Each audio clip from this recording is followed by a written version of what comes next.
So one of the first videos that I wanted to do and that I wanted to cover was this Horizon Forbidden West fiasco that's going on with Sony right now. And some people might not know what's going on, but I thought that I would kind of cover this and just let everybody know my thoughts and opinions on it. Clearly, obviously, when one of these companies lies about something, it doesn't matter which company it is, to be completely honest with you. Honestly, it does not matter. Whatever company it is that lies about this stuff is obviously a company that deserves to be called out for it. And I think that's pretty much where we stand with everything that's happening with Horizon Forbidden West and the PlayStation 5 in general. It doesn't matter who you are. It doesn't matter which company. If you're Jim Ryan, if you're Phil Spencer, it honestly does not matter. The only thing that matters is being honest with your people. And it's really a shame that the fans are the ones that kind of get stuck in the middle of this. And I did want to go over this real quick. What's up, everybody? It's the Crapgamer with Crapgamer Reviews, back with another video. Thank you so much for checking it out. I really do appreciate it. If you enjoy the content, maybe consider liking it or sharing it with a friend, or tell somebody about it, subscribe, all that kind of good stuff, if you don't mind. Now, they announced the various pre-orders for Horizon Forbidden West, the game coming out of February of next year. Obviously a slight delay there. A lot of people excited about the game. However, the interesting thing is there's this thing that's going on that's called dual entitlement. Basically, if you buy a PlayStation 4 version for $60, there's not an upgrade path to the PS5 version. It's very confusing, and it's a flat-out lie over what was previously stated. Sony explicitly said a PlayStation 5 Horizon Forbidden West upgrade path would be free. So yesterday or the other day, Sony baffled fans and critics when it announced the pricing for the PlayStation 4 and the PlayStation 5 versions of the Horizon Forbidden West game. While the $60 PlayStation 4 and $70 PlayStation 5 price points are pretty standard at this point, the confusing part was that there was absolutely no way to upgrade your $60 PS4 version to the PlayStation 5 version later.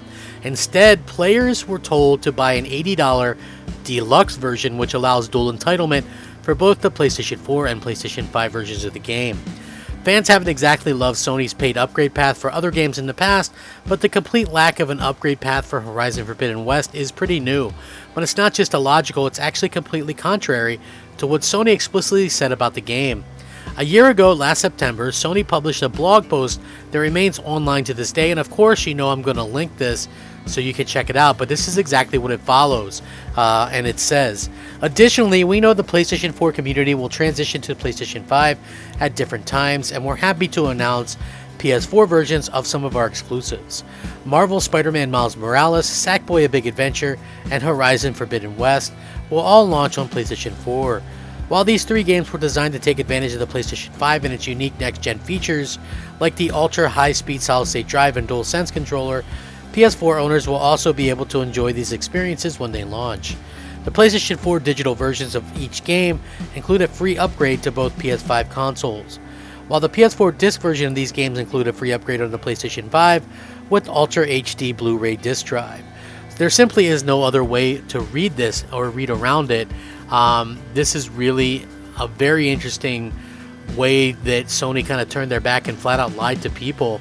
Sony originally said that upgrading your PS4 copy to Horizon Forbidden West to the PlayStation 5 would be free, but still, if you want to quibble with the wording there, here's Jim Ryan's explicit post in the Washington Post interview around the same time when asked about cross-gen titles like Miles Morales and Horizon Forbidden West, because if you guys do remember, and I'm sure maybe some of you might remember this, people were very annoyed with the fact that Horizon Forbidden West was a cross-gen game, and in fact, people were very annoyed that God of War was a cross-gen game.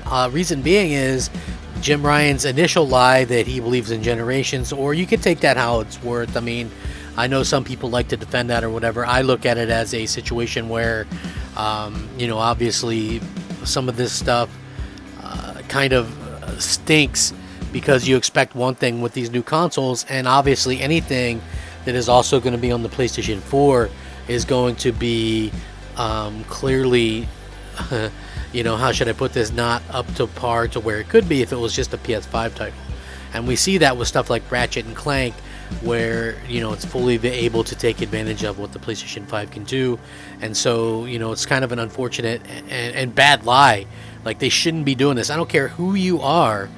There is no way that you should be lying to your fans. So this is what Jim Ryan said about fans who are disappointed that there's a PS4 version.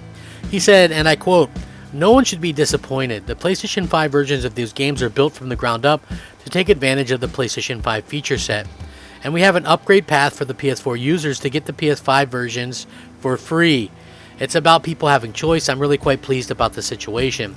Now, Miles Morales, despite a few confusing upgrades of its own, which contained upgrade versions of the original Spider-Man game, in fact, did have a free PS4 to PS5 version path as a standalone game. Here's how that process worked. You can simply navigate to the Marvel Spider-Man Miles Morales Game Hub on your PS5 console and select the upgrade offer to download the PS5 version. You will need to log into your PlayStation 5 console with the name PlayStation Network account that you were using when you purchased a PS4 version of the game. So not only is Horizon Forbidden West implementing an utterly confusing and nonsensical way for PS4 players to pre-upgrade their game for a higher price, even if it was a more standard $10 upgrade, that's still not what they originally said. Now, according to this article, they have in fact asked Sony for a comment on the disparity, and they have yet to hear back. But simply put, this isn't what they promised. The outcry about this move has been loud enough where there is going to be some kind of response from Sony.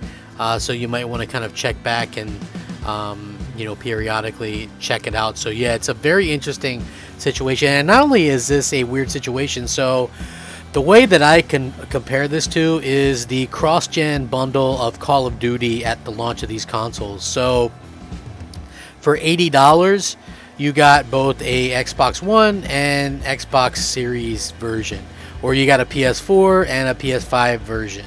Right, you got both for $80. So that's the most similar thing that I can think of. Now, for me, I ordered the collector's edition PS5 version, right, or the collector's edition that was $200 off of Amazon, right? So I got that one, and it comes with a digital code, which some people already kind of complain about as well. And some of these versions have like an exclusive photo mode unlock, which is like a pose and a face or something like that. Like, it's kind of bordering on the ridiculous in my opinion.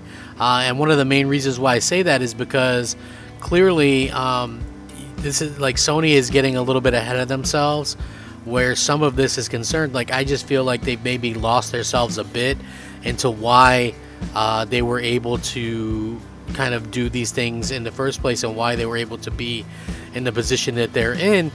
And one of the reasons why they're in the position that they're in is because they took advantage of a lot of Microsoft's problems and a lot of issues that, you know, Microsoft had in general. And as far as I can tell, and as far as I'm concerned, you know, they're kind of shooting themselves in the foot with this situation. So I think it's a bad situation. I think it's not good for anybody, and I think that it's really sad to see, you know, anybody kind of defend this or anybody kind of turn the other cheek when it comes to outright being lied to. I don't care which company it is, man. Like I said, I hold their foot to the flame, just like I did with Phil Spencer, you know, when he lied about no VR or said, hey, we're not going to show games that are, you know, 2 to 3 years out. We're not going to show trailers for that. You know, those are lies. We believe in generations, lies. You know, there's just lies on top of lies. And I understand, trust me, I do, the whole aspect of video games that, you know, these games and these companies really just want our money, and I do get that, I really do. But at the same time, explicitly lying to your fan base is really just going to hurt your fans more than anything else, and it's going to hurt your business more than anything else. So you know, I do hope that people kind of understand where I'm coming from this. I think the PlayStation 5 is a great console, but I think that you've got to kind of check yourself if you're Jim Ryan and make sure that you let fans know that, you know, you were wrong in this instance. How in the world did they get away with lie? Like, they flat out lie, and it's basically a really bad situation because we all see the lie. That's, I think, the biggest problem as far as I can tell. It's like, it's not like it was some lie from years ago, obscurely or anything. It's right there. We see it. They just lied within a year. But anyway, hopefully you guys enjoyed it and learned something from the video, why people are upset. I definitely think that, you know, it's wrong to be lied to. Hold the feet to the flame. They were wrong. Sony was wrong. Jim Ryan lied. Let's get him to change that around. Everybody should speak up. Let me know what you guys think. Sound off, rate, comment, subscribe if you enjoy the content. Thanks for watching. Rack 'em up, fact 'em up, crap gamer 'em up. Crap gamer out.